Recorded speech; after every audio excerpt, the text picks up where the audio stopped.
Welcome to STEM Nola. My name is Dr. Calvin Mackey, and I'm happy to have you all tuning in. As a little background, we founded STEM Nola 7 years ago to expose and inspire and engage communities in science, technology, engineering, and mathematics. In the last 7 years, we've engaged over 50,000 K-12 students, over 12,000 families, and over 1,500 college students and STEM professionals. One thing that I'm proud to say is that we've put over $1 million in the hands of college students over the last 7 years serving as college interns with STEM Nola, going out and engaging the community. So thank you for tuning in. Parents, thank you for believing in STEM Nola and trusting us with your most prized possession, your child, your scholar. STEM Nola believe that either we're training ourselves from the neck up or the neck down. In the 21st century, our children will only have one or three options. Either they're gonna take something, break something, and/or make something. And if we don't give them the skills and education to make something, like make a living, make a life, make a difference, it only leaves them with the two options that we see on the news every night, and that's to take and break. I don't want that for my two children, and I know you don't want that for yours, and that's why we're here today to expose our children to the possibilities of the 21st century. This is my friend. This is Alpha. Alpha is a humanoid. A humanoid is a robot that tries to act like a human. This humanoid has 9 servos and can do pretty much anything physically that a human can do. This is our competitor in the 21st century. Alpha can actually do push-ups.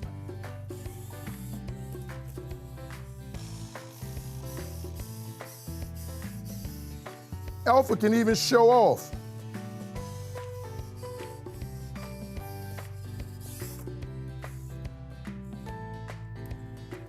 And Alpha can even dance.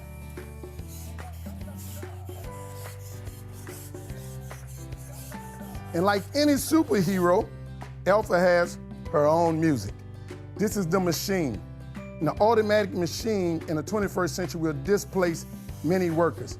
In the aftermath of COVID, you have to believe that there are many companies out there saying never again will we allow a pandemic or something that happened in nature shut us down. So COVID has exacerbated the possibilities of machines displacing people. If you're competing against Alpha, you will not win. The only way we defeat Alpha is by developing our heart and developing our head, training ourselves from the neck up such that we can control the robots so that the robots will not control us. That's why we're here. That's why STEM Nola exists. That's why your parents want to make sure that you all participate in events like this so you can know the possibilities of the 21st century. Again, I'm Dr. Calvin Mackey, and I want to say thank you for tuning in. Now let's get busy innovating, creating, and making with STEM Nola. Thank you.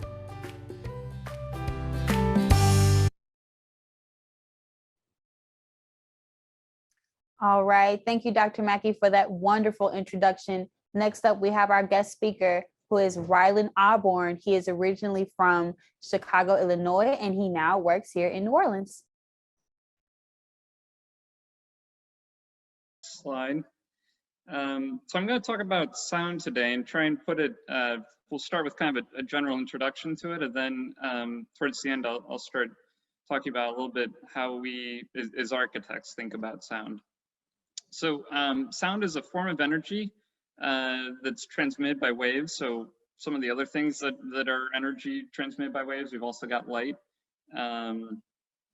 But sound travels a little bit slower than light. It goes about 767 miles per hour, or 1 mile in 4.7 seconds. And I'll tell you, that's just a little bit faster than Usain Bolt, I think, running 100 meters. But it's pretty fast. We measure sound using decibels, and the way that we actually detect sound is when those waves of energy enter inside our ear. We've got tiny, tiny, tiny, tiny little hair inside our ears. Don't want to gross folks out, but those hairs start to vibrate, and those activate the bones inside our ears that transmit signals to our brain, and that's what allows us to interpret things like someone speaking on a Zoom video, listening to some great jazz music, which we've got a lot of here in New Orleans. So that's kind of the background on sound. So what does sound in our environment look like? And, you know, I think some of us, if we think about the sound inside our environments, we've got sort of places that we want quiet. You can think about maybe a library, your home, your bedroom, something like a recording studio. But then there's other times that we want the sound to be what we call live sound. And that's things like a concert theater where you really want to almost feel that music, right? You want it to be loud, you want it to be really vibrant, and that's a live sound space. And then the last one is a space where we want the opposite. We want dead sound, which allows us to hear things like a professor speaking really clearly. There's no reverberation. It's just really clear, crisp audio. And that's things like a classroom, for example. So how do we control sound? And we got something called the ABCDs. So first one, A is for absorb. And so if you're trying to reduce the reverberation or the reflection of sound inside a space, we can add things like drapes, like the curtains behind me here, soft surfaces like a carpet. You'll notice carpets versus a really hard wood or concrete floor, there's different sound qualities to that. Then also things like the ceiling tiles above you, whether that's got those, you know, you've seen those ceilings with little tiny holes in it. Those little tiny holes help to absorb the sound. The sound kind of passes through that and is absorbed into the ceiling. That's what those holes are doing. So then we got the B, which is block. And I think anyone that's driven down the interstate, you've seen those walls on the side.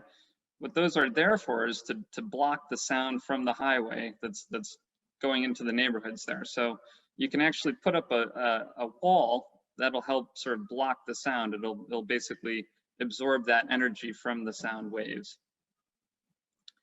Then we got the C, the cover up or control. And, you know, I've got a picture of an elevator here. If you got elevator music playing and inside the elevator, it kind of distracts you from the sounds that are going on around you. And we actually will put, you know, some of those, you know, those really nice Beats headphones. Those have a noise canceling feature that sort of picks up the sound in the environment and produces an opposite sound that sort of cancels that out. So that's C for control. And then D for diffuse, and this is a pretty neat picture of a restaurant interior, but those panels on the ceiling that sort of in that crazy random pattern, that randomness actually helps to diffuse the sound. It sort of causes that sound energy to spread out and radiate in many different directions. And what's good about that is you don't get to, you know, sometimes you don't really want to hear what the table next to you is having a conversation about something, you know, not your business. So that diffusion of sound actually helps so that those conversations, you know, there's some privacy in that space. And last thing here is we'll just talk quickly about sound transmission class. And this is a system that we as architects use to help describe how well a building component helps reduce the sound transmission. So that could be something like doors, windows, walls. Each of those different building components, we assign a STC rating to those, whether it's a STC 50 or 60, meaning it's got an excellent sound reduction property to it. So means the loud sounds aren't going to be heard very clearly, all the way down to a 20 to 25. So as the numbers go lower, the performance decreases. And so at 20 to 25, you're in very poor performance, and even someone just kind of whispering, you're going to be able to hear that conversation through a door, for example. So usually the higher the STC number, the better that component is at blocking that noise transmission. And that was all I had. So I'm gonna leave my email. If anyone has any questions, feel free to just reach out. Slide.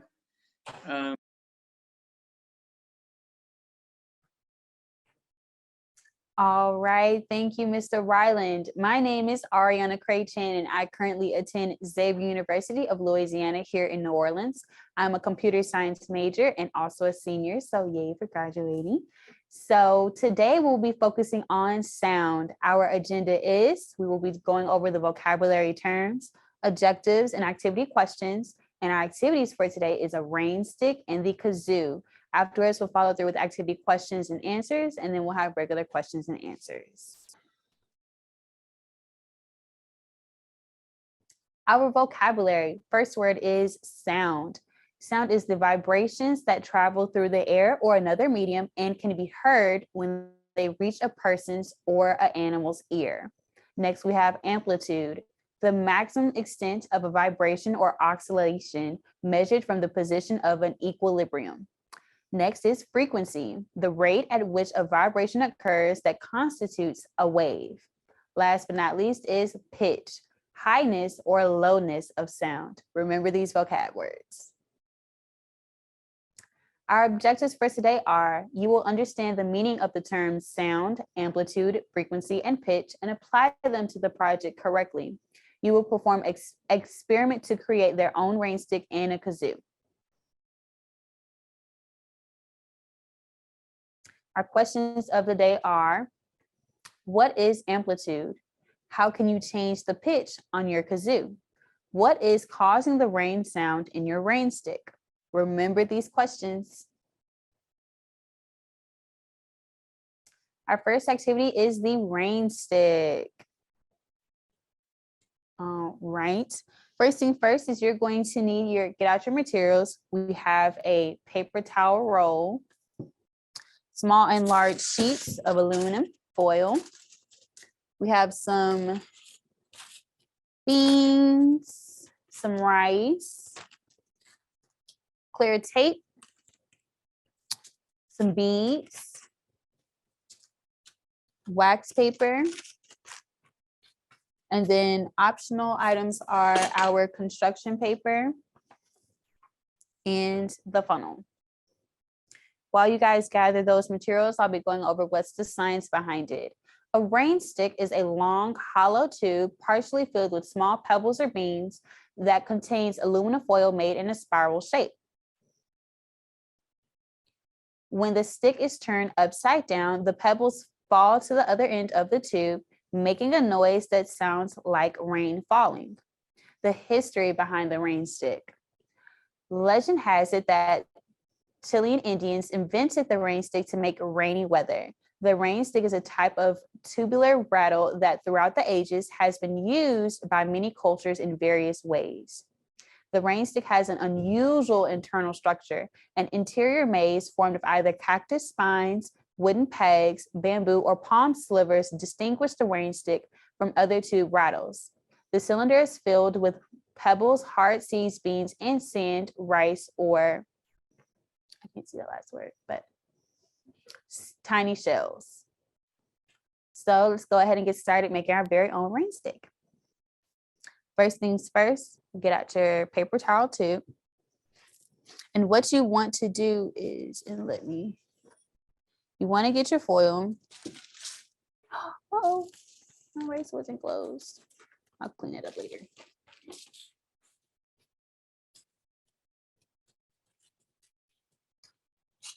Get one of your foil sheets here, right there. There we go. All right.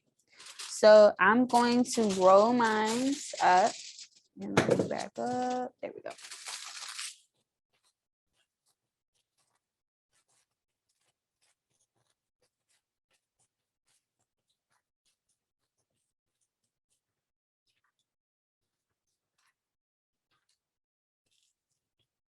Into a stick-like shape. That's the first one. I'll do the second one. I'm gonna break this one in half. You just need one to be long and you need one to be short. So then I'll do this one like this.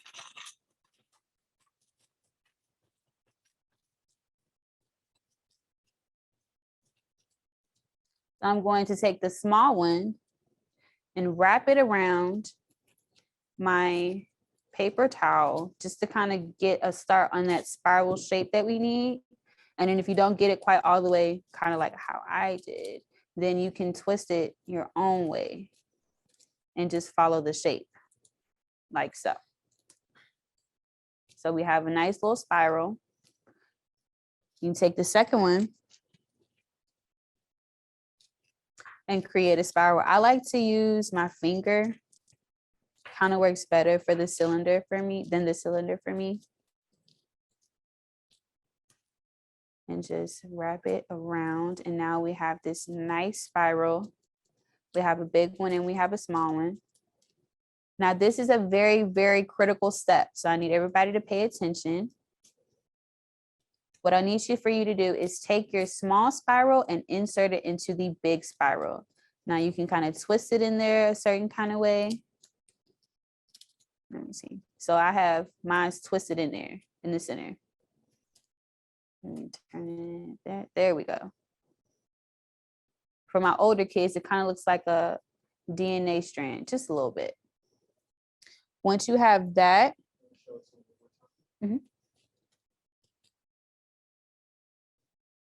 this is what we have, guys.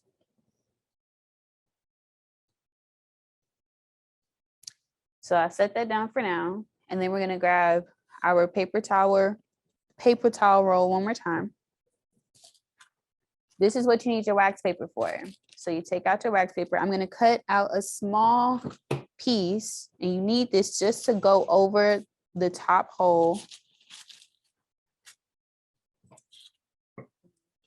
I like to measure it just to see where I am. Let me scoot it over right there. Perfect. So I can cut off a little bit.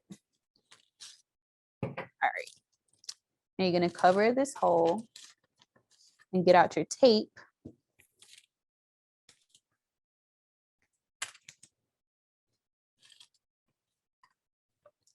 And you want to tape the wax paper to the paper towel roll. There we go. Get some more tape.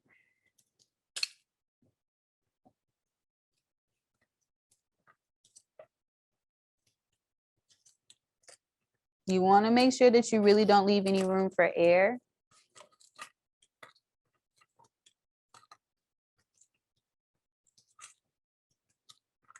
There we go. So I just need one more piece. All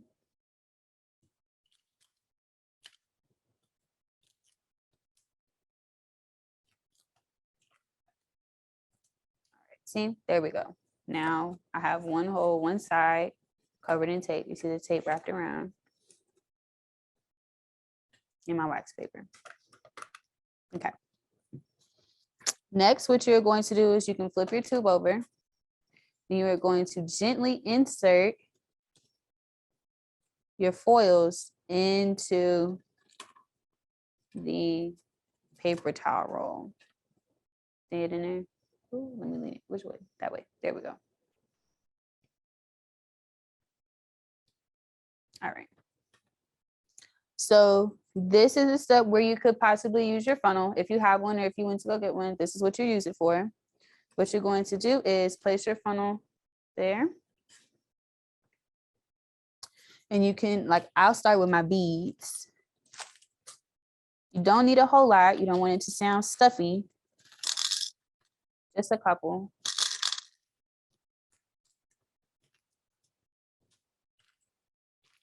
Throw a little bit of my rice in there. All right. And my beans. There we go.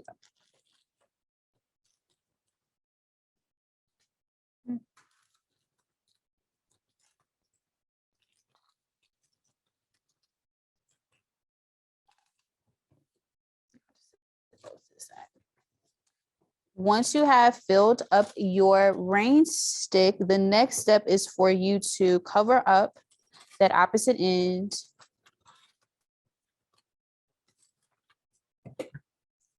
with some more wax paper. So I'm gonna do like I did before, cover it up, kind of get it all situated. Get my tape.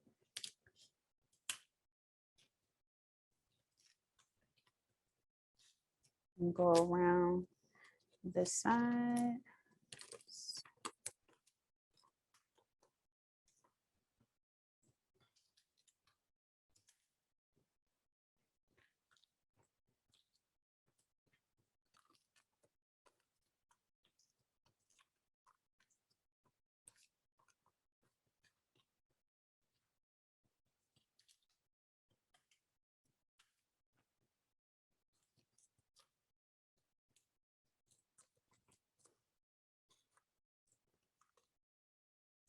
All right, so now my sides are all covered up. I have this side. Oh, and there's that side. So once you have your sides all covered up, the next step would be to use your construction paper, or I have some stickers here. I have some stickers, and I can decorate my ring stick. I'm not gonna decorate a whole lot because I get really creative. But we're just gonna put a little bit of stars on it because our ring stick is awesome. Throw a little rainbow in there.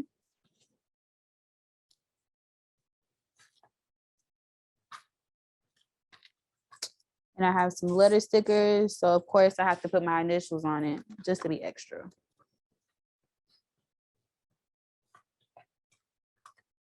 I'll put A right here.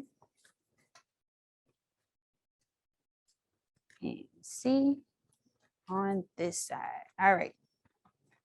So I have my stars, my initial, more stars. But you can get way more creative than I did. And even once we finish decorating, you can start to hear the different sounds. Now you don't have to use all of the materials that I did. I of course use beans, rice, and some beads, but you can use different materials, the ones that you have at home, like if you have some maybe like square nuts, or if you have any different kind of beans or things like that, you can use different materials that will help you make this ring stick. So let's listen. Let's see. Start on this side. I gotta put it closer. Did you hear it just a little bit? The rice falling down. You can hear the rice very clearly. That is really the rain part of it, but yeah. So we just kind of made rain, guys. I'll set that one to the side. Clean up a little bit. We're just gonna pretend that that's not right there. Scoot that over a little bit. All right, our next activity for today is going to be making a kazoo. This one is my favorite. Set these things aside. All right, so for the materials for this activity, you need 2 jumbo popsicle sticks. I have mine right here. 1 large rubber band, 2 small rubber bands. So I'll just pull these out so you guys can see the size. So I have 2 large rubber bands here. 2 large rubber bands here. And then let me get out my smaller ones. Some smaller ones.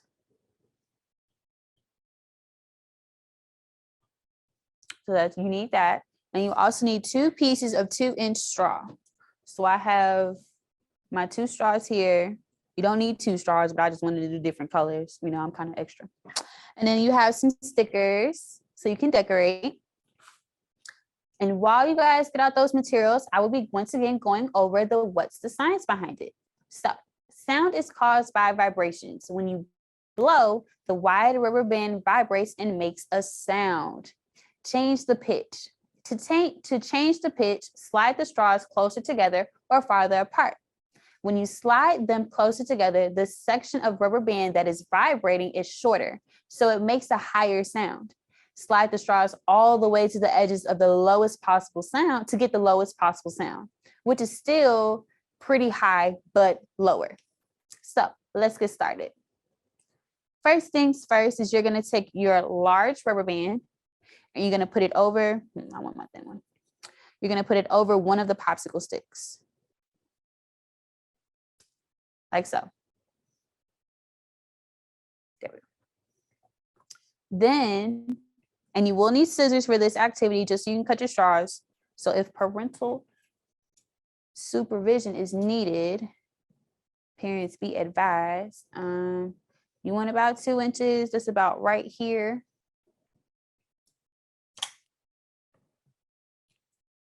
And you get your 2 straws. So I'm gonna grab my first straw piece.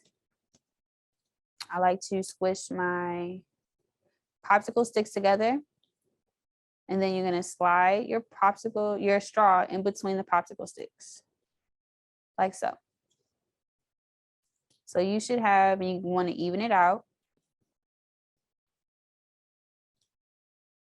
just like that. And you can squish it. You're gonna take one of your smaller rubber bands and tie it on the end of the popsicle sticks. Notice where I placed my rubber band on the edge. So you do the straw and then you do the rubber band. That is important. You grab your other straw, sandwich it in between the two popsicle sticks, grab another rubber band.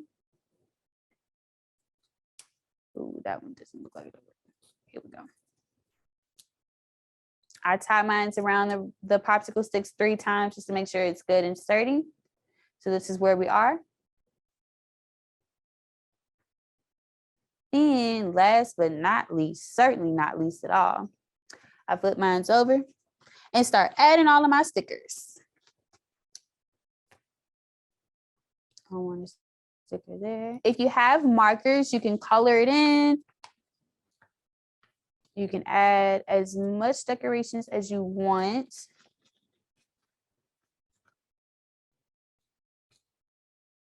I love the color blue, so that's the color I'm gonna go with. And then I'm gonna slide one right up under my rubber band. Oh, and we got another A. Look at there.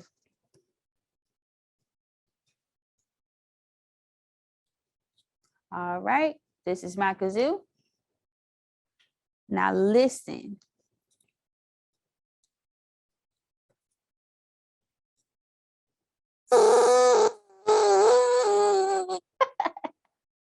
I love it.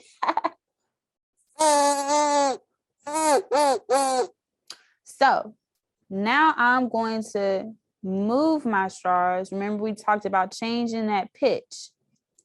So I'm going to move my straws closer towards the center and see what we get.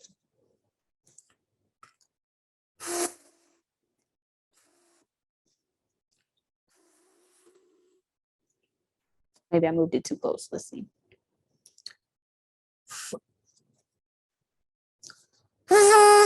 There we go.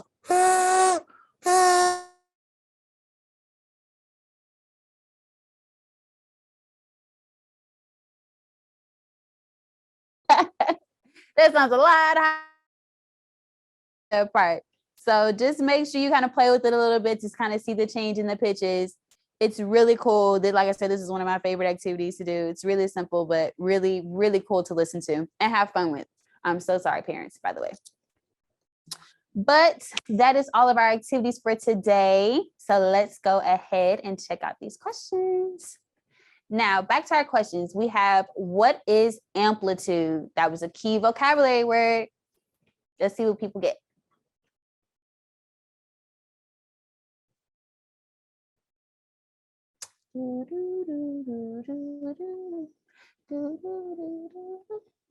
All right, the answer was the measurement of vibrations from sound.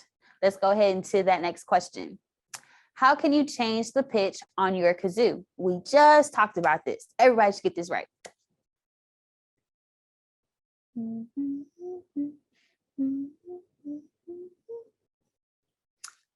All right. So the correct answer was move the straws closer or move them farther away. Last question. What is causing the rain sound in your rain stick? This was a key component to that activity.